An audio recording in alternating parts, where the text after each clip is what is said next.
স্টুডেন্টের কাছে সব থেকে বড় সমস্যা হচ্ছে পড়া মনে থাকে না। পড়তেছি মানে সারা রাত ধরে এরকম লাইটে অন্ধকারে সারা রাত পড়তেছি, পরিশ্রম করতেছি, কিন্তু পরের দিন সকালে ঘুম থেকে ওঠার পরে আগের রাতে যা যা পড়ছি আর কিছুই মাথার মধ্যে নেই, কিছুই মনে নাই। এটা সব থেকে বড় সমস্যা।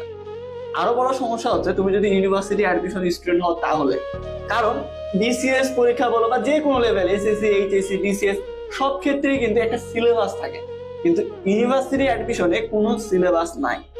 এই জন্য সমস্যাটা আরো বড়। ধরো ইংরেজির ক্ষেত্রে যদি ধরি, এত এত তুমি আসবে কোন জায়গা থেকে? গ্রামার পার্ট থেকে, ভোকাবুলারি পার্ট থেকে, নাকি ফার্স্ট পেপার থেকে? কোন জায়গা থেকে আদৌ বা গ্রামার পার্টের বা কোন আইটেম থেকে কোশ্চিন আসবে বোঝা অনেক কঠিন। এরপরও আমি কোচিং করতেছি, অফলাইন অনলাইন সব জায়গায় পড়তেছি, কিন্তু এত পড়াটা মনে থাকতেছে না। এটা হচ্ছে সব থেকে বড় সমস্যা।